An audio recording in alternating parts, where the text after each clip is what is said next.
Look, it's not as though we're short of horses. Like we don't have places of our own to race. At least a score or more on Ireland's shores. Courses for horses, horses for courses. And over a quarter of us paddies turn up for Irish meets each year. From turf to sand, even made by man, we crave the clash of colours, the buzz, the hum, the thud, the thrills, not spills, the crack. And we could, it's true, go racing almost every day. We're made this way. It's in the blood pouring through our emerald veins. From Punchestown to Leopardstown, Kilbeggan to Killarney, no blarney, we've plenty. It's in our DNA. Yet here we rush to this muddy queen of the Cotswold crop, Lee of Cleve Hill, blessed Shire of Gloss. We buffed her up with Celtic exuberance, over the topness, not just for the posh, our zest for the sport, the horse, blood, bone, sinew, muscle, flesh, heart. God knows you're a fool when you say it's just about the taking part. Because winner takes all. We like to win, we often do. Trainers, owners, riders, horse racing like they're bred to, doing what they're born to do. No cloud will curb our passion for battles of the jump race or grace equine sport. From Clonmel, Cork, the Curragh and the Stall, to be sure we're prouder when we triumph here at Prestbury Park. Ireland versus England, man at one with horse. And so we return like many times before, for the crack, for life, for rivalry and love. The spectacle and the spirit of this noblest, boldest sport. And yes, we're possessed when the starter lifts that tape. It's in our blood, storming round our race-mad Irish veins. We all adore that wild abandoned noise, that cry of joy, that is the Cheltenham Roar.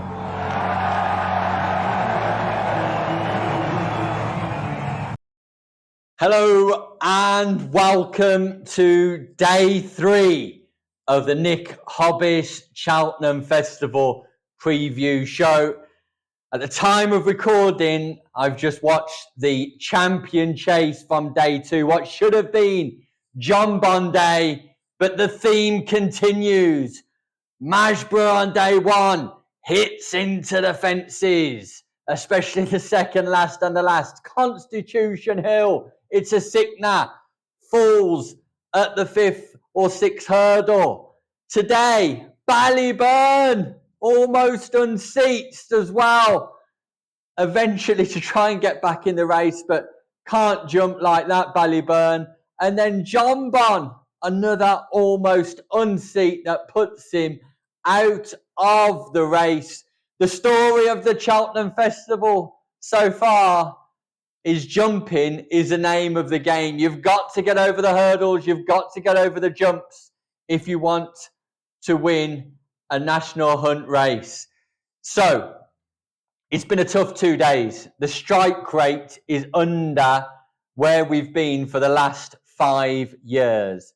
We had 3 winners on day 1. We're yet to find a winner on day 2, but we're definitely going to see if we can find some on day 3 and possibly a little bit of value chucked in as well. Let's start then, shall we, with the Dawn Run Men's Novice. No, it's the Dawn Run Mares Novice Hurdle. That kicks off at 1:20. That starts day 3. Normally Irish Day at the Cheltenham Festival.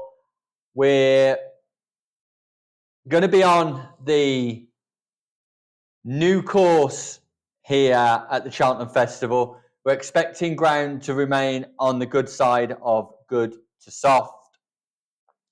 And this race is a cracker to begin with. We're looking at Mares Novices in a grade 2. 24 runners go to post here. It's going to be run over 2 miles and a furlong. They'll be jumping 8 hurdles. And your favourite is quite possibly one of my strongest bets of the week. It's a horse called 6.5 for Gavin Cromwell and Keith Donoghue. Expect this horse to go off at about 11-4, maybe drifting out to 3-1. A little bit of Burlington Bertie, 100-30 if you can get it. Runs off 11 stone 4 pounds. And the reason why that's critical here is because 6.5 has to give weight away to the second in. The second in is a horse called Galileo Dame for Joseph O'Brien and JJ Slevin. That's only a 4-year-old, so gets weight for age allowance and will be going off 10 stone 8 pounds, and has got a nice little bit of form to his name. But let me just return to 6.5, because believe it or not, this horse has only run once over hurdles. That was in a maiden last time out at Fairyhouse, but she jumped impeccably. And her chances, therefore, in this race are just crystal clear. To be able to travel at the speed she was travelling and jump as well as she did, I couldn't help but be impressed with that. Now, an inside whisper at the stable that I've come through some of the other preview events that I've been watching over the past couple of weeks would suggest that Gavin Cromwell thinks this, the trainer, thinks this horse is his best chance of a winner at the festival all week. This horse got great speed, has won 1 or 2 races on the flat, ran in the Irish Cesarewitch and finished 3rd, which is great form. Won a Class 3 over 1 mile and 6 furlongs at Newmarket, and then went on to beat a talented horse in a bumper called Cole Cannon, a horse out of the Noel Mead stable, who's gone on to further success in that sphere. So the chances for 6.5 are there for all to see. But let's just take a look at 6.5's maiden hurdle win at Fairyhouse. From Gino Bella to stretch him out, but it's 6.5 coasting to the front at the second now. 6.5 over from Qualamita. Kimmy DeMay keeps on in third, a long way clear from Gino Bella. And on the run towards the final flight, it is 6.5 opening up a clear advantage. 6.5 Keith Dunno into the last, safely over from Qualamita and Kimmy DeMay. And on the run in, it is 6.5 who is coming home on a tight rein to win its style. The SPK Mare's maiden hurdle. Now, the horse she beats there, Qualamita, is no back figure, that's for sure. That's an expensive purchase out of the Gordon Elliott yard. But the thing I really like about that run most is when Keith Donahue just lets her down and asks for a little bit more, just a little bit of a nudge on the bridle, the horse takes off.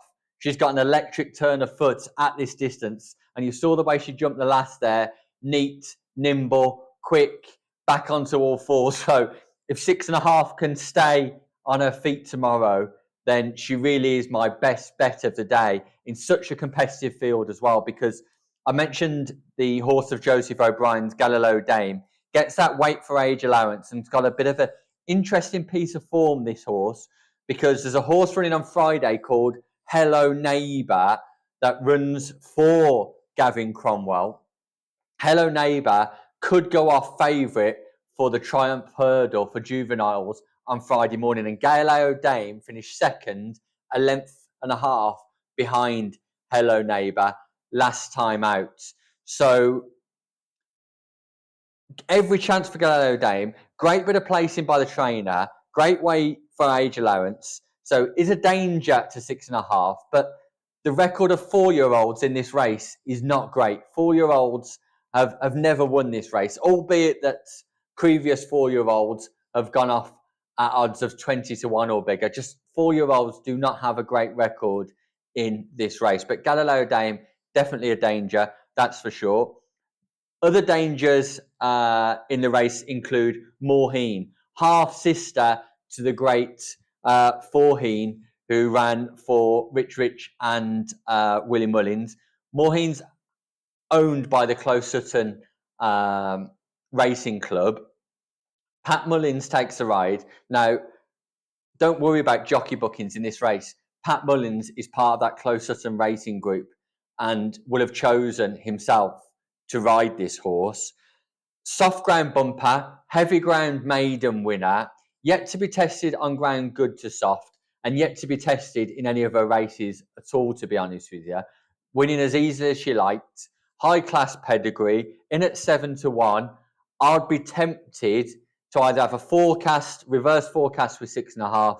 Do think 6.5 wins, so forecast, and put Moorheen in as an each way or place value bet. One other horse to mention here is a horse called Aurora Vega. That runs for Willie Mullins as well in the Quavega ownership colours. Aurora Vega, back form not as good, not as glamorous as Mohin or 6.5, but definitely got the potential to trouble the principals, that's for sure. So 6.5 is my selection and will be the nap of the day for Thursday. Row in, weigh in, get the wheelbarrows ready because we're going to get off to a good start on day 3, and 6.5 is going to bring home the money, that's for sure. Let's move on to the second race of the day, which is the Jack Richards, or Golden Miller, I like to call it, the Golden Miller Handicap Chase. Fairly new race this, over 2 miles, 4.5 furlongs. Conditions have all been changed alongside 1 or 2 other races this year, including the cross-country chase that was run today. Stumptown, by the way, impressive winner, carrying weight like that up the Cheltenham Hill, staying on past horses who are carrying a lot less weight. So Stumptown, nice win in the handicap chase there for the cross-country. This is another new handicap, and I've got a nice fancy in here, Caldwell Potter. Only Grade 1 winner in the field, was a £750,000 purchase when owners were selling all their horses from yards over in Ireland. Was part purchased by Sir Alex Ferguson and his racing owners group. Trained now by Paul Nicholls. Harry Cobden will take the ride. And let's be clear, this horse hasn't lived up to that price tag in the slightest. But it is the horse in this race who's got the most amount of class, that's for sure. Runs off a mark that's £5 lower than his hurdles mark. 2 miles, 4 furlongs won't be a problem for this horse. And at 11-1, I think you're getting a great price about Caldwell Potter. Really nice jumper. And every chance that Caldwell Potter, keep saying putter, not a putter, a Potter, will get off the mark for Paul Nicholls here in the handicap. One other horse to mention in this, and that would be Lord of Thunder for the Tizard, trained by Joe Tizard, ridden by Brendan Powell. Got some solid graded form when we look at its collateral form. Runs off 10 stone 6 pounds, so nicely weighted, but is progressing. It's got a progressive profile in the handicap. That's pricing at about 16-1, I reckon. That might go off about 16s, 18s. So 2 horses to consider there in the Jack Richards Golden Miller handicap chase, the second race of the day. Quickly on to the third. Let's have a look at the Pertemps final. This will be run over 3 miles. Again, it's another handicap, Grade 3. Racing quality on day 3 doesn't tend to be as high as day 1, 2 or 4. But nevertheless, the horses are there to be backed. So 24 runners here, Grade 3 handicap, and 2 horses against the field for me are Begeese Seagull for David Bass and Charlie Longston. I think this horse has got a little bit of improving to do. Might be able to back that 25-1 in the place, so shop around. Horse will be staying on up the hill. Might run into a place, so an each way bet. More for win purposes though, D'Art for Thomas Cooper. That horse has got a really progressive profile, but it's a race that I haven't really, I'm not really mad about in terms of selections. But when I look through the form and look through the backlog of horses who have come into this race, some of the race trends and statistics, those 2 horses stood out for me at good prices that might give us a run for our money. So Begeese Seagull for Charlie Longston, D'Art for Thomas Cooper with the progressive profile. 25-1 and 10-1 the pair. So pay your money and take your chance in that one, that's for sure. Moving on to race number 4. It's the 320 and it's a classic race. It's an absolute peach of a race. It's the Ryanair over 2 miles, 4.5 furlongs, Grade 1. Now, normally, stats-wise, horses are aged 7 to 9 do really well in this. 12 out of 12 previous winners have got form at the course And that's an interesting statistic when we talk about Il Francais, which we will do shortly. Returning horse this year, defending his crown, is Protectorat for Harry Skelton and Dan Skelton. Must give a big shout out to the new Lion. Didn't think it would find that much off the bridle in our novice hurdle first race of the day today on day 2, but the new Lion, mightily impressive. I think that horse could go on and win a Gold Cup in future. So congratulations to the Skeltons there. They're trying to win the Ryanair for the second year running. Protectorat's trying to win the Ryanair for the second year running. And again, it's the Alex Ferguson ownership group who own that horse. Don't write him off. But let's get back to Factifile. Will be the 5-4 favourite. Mark Walsh in the saddle. Mark Walsh not had a good week, to be honest. I had a winner for Joseph O'Brien the other day in one of the handicaps. Willie Mullins, the trainer. Look at some of this horse's form. Mightily impressive. Irish Gold Cup, third behind Galloping Des Champs. In fact, let's just watch that last run, because there's a critical moment in this race where I think Factifile is travelling better than any other horse, but just tires slightly. Who rounds the turn in the lead, now followed through by stable companion Factifile, and then comes Gentleman's Game, Grange Clear West, running on between horses Hardwood, but it's Gallopin Des Champs pressurising them from the front. From Factifile as they approach the final fence of the Willie Mullins showdown, it is Gallopin Des Champs from Factifile, who's trying to deliver a run over on the far side. These two have to run in, it is Gallopin Des Champs holding off Factifile. He's unbeatable over fences here at Leopardstown. Repeats of his chases for Paul Turner, who's over the... That was the Irish Gold Cup. Galloping Des Champs, mightily impressive. We'll talk about him tomorrow when we're previewing day 4 in the Gold Cup. But Factifile there, just got the impression he's just tired. Mark Walsh picked up the whip, gave him a couple of taps behind the saddle, and there wasn't too much response. But coming round the bend, that horse was travelling sweetly. And if you watch the full analytics of the race, his race IQ jumping index is fantastic. But then Mark Walsh almost takes a pull after each fence just to rein the horse back to make sure he gets the trip. Now, this horse is best when he goes from the front for me, leads and attacks. He's not going to go from the front tomorrow because Il Francais will 100% lead them a merry dance around the first circuit. But Factifile, just giving his head a little bit more, just lower, if the jockey can just lower his hands on the bridle, let the horse get away from his fences, let him enjoy himself. I think Factifile will have a very good opportunity of winning the race. And I almost still haven't made my mind up between Factifile and Il Francais. And the reason is because of the past history on stats. I'd like to say Il Francais is going to win this race. And I probably will back Il Francais. I haven't done anything in the race yet, but I probably will back Il Francais a little bit closer to the off because I think the horse will drift. But that statistic of 12 out of 12 previous winners having course form previously, just a little bit off-putting for me. But Factifile couldn't put you off him.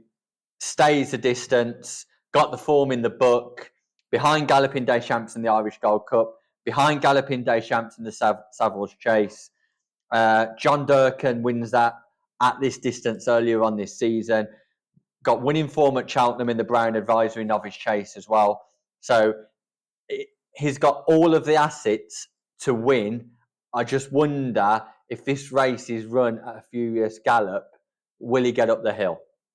So a slight asterisk, if not great support for Factifile. I just hope Mark Walsh, and if you're an in-play better, you might know your fate after 3 or 4 fences. If Mark Walsh just lets his horse attack the fences, enjoy himself, then Factifile will have every chance, I'm sure. Let's just talk about Il Francais.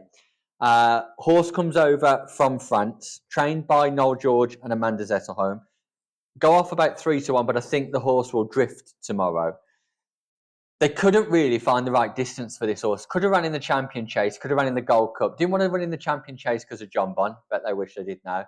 Didn't want to run in the Gold Cup because of Galloping Des Champs. and they thought this was their best chance to get a win, really.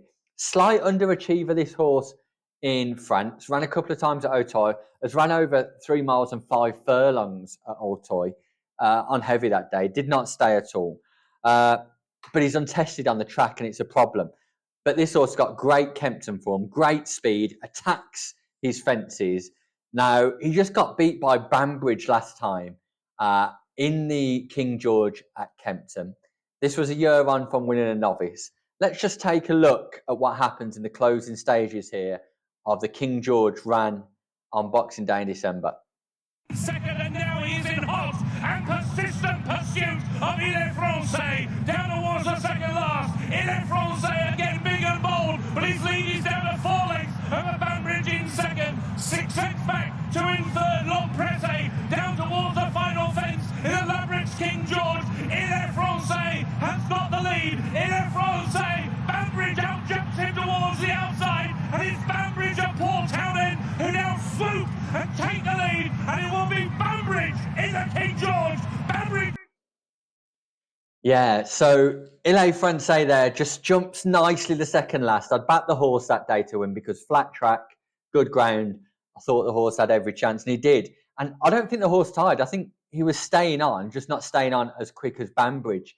Could have done without clatter in the last. That was the only mistake Il-est-Français made in the whole race. So a real spectacular jumper, Il-est-Français. James Reevely takes the ride, and I think that Il-est-Français will be my selection in this race. But again, just 1 or 2 uncertainties, and that previous history trend just puts me off slightly. Will Il-est-Français handle the course at Cheltenham? That's the question. But we have to mention Protectorat, returning champion from last year. I think this race is a little bit deeper this year. So Protectorat's got it all to do, but couldn't have been any more impressive last time out at Windsor. Won by 23 lengths. Led from the front that day. Won't lead, but will be in the vanguard, that's for sure. Harry Skelton, Dan Skelton, great record at Cheltenham. We know all about them. Protectorat, 10-year-old now, but don't write Protectorat out, that's for sure. Don't write him off. So, Factor File, huge danger. Il-est-Français, the selection, but worried about the trend of needing to have ran at the course. Previous 12 winners have all ran at the course before. Protectorat, a danger to all. But either way, the Ryanair Chase is going to be a spectacle.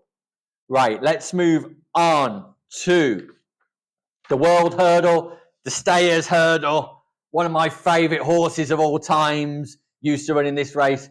Big Bucks won it back to back 3 years in a row for Paul Nicholls. That's going back a few years now, but interesting field here. You've got Tiapu in there. You've got Home by the Lee. You've got Lucky Place. You've got Langer down at a big price. The Wall Park. So some interesting runners here. 15 will go to post. They'll be jumping 12 hurdles and travelling 3 miles. It's a Grade 1 contest. And your favourite is last year's winner, Tiapu, for Gordon Elliott and Jack Kennedy. Expect this horse to go off at really skinny odds, though. I mean, I was hoping for a little bit of, I don't know, 2-1, maybe 9-4, but I think this horse will go off about 6-4, 7-4, mainly because was the winner last year, was third in the race in 2023. Comeback run was second to Lossiemouth over an inadequate distance of 2 miles and 4 furlongs. And it's really interesting, this horse, that according to the trainer, Gordon Elliott, just takes a while to recover.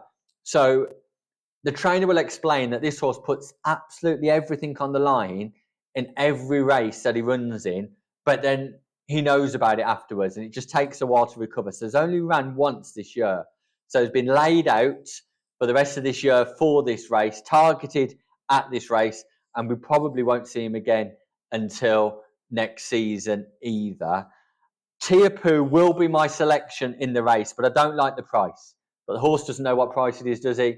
And a winner's a winner. I really don't like the price because there are dangers afoot. Home by the Lees won his last 2 races for Joseph O'Brien. JJ Slevin will take the ride. You might get some nice odds about this horse. This horse might drift in the betting somewhat. Got poor Cheltenham form though. Won his last 2, but got poor Cheltenham form. There's question marks about whether this horse stays up the hill. And at the age of 10, I'm just not sure. Won the Savills Hurdle at Leopardstown last time out. So Home by the Lee is a danger, but I can't see him beating Tiapu. Lucky Place for Nicky Henderson, Nico de Boinville. Again, at a decent price.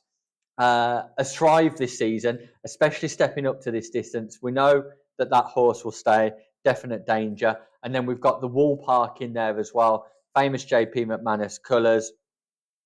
Running the Long Walk Hurdle Alaska and was 4th, but that race wasn't run to suit. This horse just stays all day long, and I expect this horse to be galloping on strongly up the Cheltenham Hill. Definitely one to consider as well. And let's not forget about Langa Dan. Langa Dan has won at this festival, albeit in handicaps, for the last 2 years. Langa Dan is a March good ground horse. So forget the form of Langa Dan's last 3 races. The only concern, you'll get about 33-1 on this horse. The only concern about Langa Dan is this is no longer a handicap where the trainers laid him out on poor ground or over inadequate distances to lower the handicap mark. You're running off the same mark as every other horse here. So if you're good enough, you'll go and win. If you're not requiring a little bit less lead in the saddle. So Langa Dan is a danger because for the last 2 years he's ran at this festival and ran well. So a little bit of each way or place money perhaps on Langa Dan. But the selection will be Tiapu, but I don't like the price. I do not like the price. Right, on to the 440, which is, let's have a look. It is the plate handicap. Run over a distance of 2 miles, 4.5 furlongs. It's a chase. And we've got Ginny's Destiny in here, which I think is the best horse in the race. Runs off 11 stone, £6. Harry Cobden takes the ride for Paul Nicholls. It's a Grade 1 novice runner-up at this festival. Just £2 higher than for his last win, but you have got to trek a little bit back into this horse's form for his last win. Runs off 147. He's won off 147. Races off 149 now. Front runner, smart jumper, and at decent odds of about 10-1, maybe 10-1, 11s, maybe 12s. I'm happy to back Ginny's Destiny at those prices. I will just note one danger in the race. That's a horse called Ampern Derg. Paul Nolan very rarely comes over to Cheltenham without a winner, and I think this could be it. Sean O'Keefe takes the ride. Sean O'Keefe gets the win in our second race today on a great ride for Lecky Watson and Willie Mullins. But Sean O'Keefe then in good form takes the ride. 10 stone, £5 on the horse's back. May run well stepping up at this distance. Got progressive horse, progressive profile, raising in the handicap. But Ampern Derg, if I've pronounced that correctly, will be a danger to Ginny's Destiny. But there's 2 horses at decent prices in the plate handicap. And last but not least, it is the Kim Muir, the Get Out of Jail Stakes. Ran over 3 miles, 2 furlongs. 2 horses again for you in here. Highly competitive affair. First is Gitmaker. Was an 8-length second in the race last year. Is £11 higher this year. And that probably means it's going off at a longer price than what it would do. 14-1 thereabouts. Cheap pieces are back on. Will Biddick, who's a great amateur jockey. This race is for amateur jockeys. Will Biddick's on board. Yeah, and I just think likes good to soft ground, ticks all the right boxes, and Gitmaker for Snowden, James Snowden, will be one to watch in this race, that's for sure. The only other to mention is Finn Maguire, who's a very talented amateur jockey. He's on a horse called Nine Grace. He's running for Barry O'Connell. This horse travels really nicely, travels sweetly and finds plenty. that'll be about 12 to 1. So 2 horses in the lucky last, Gip Maker and 9 Graces, but dangers everywhere in the Kim Muir, which wraps up the day 3 tips. There's some highly competitive racing, 1 or 2 nice bets. Let's hope our selection in the first race, 6.5, the Nap, gets us off to a nice winning day, because we definitely need it after day 2. I'm off to watch the 440 and the 520 from today. Hopefully you've backed a winner or 2, but remember, always gamble responsibly, and I look forward to seeing you here back tomorrow for day 4 action, where we will be previewing the Gold Cup, looking at all the runners and riders, where hopefully Galloping Day Champs will complete the hat-trick, making Paul Townend the most winning jockey in the history of that race. If you've got any feedback, likes or shares, I would really appreciate it. Drop a comment, drop a like on YouTube, or contact me through my socials. It'd be great to hear from you. Great to hear about how the festival is going for you. But for now, I bid you farewell and wish you good night and good luck.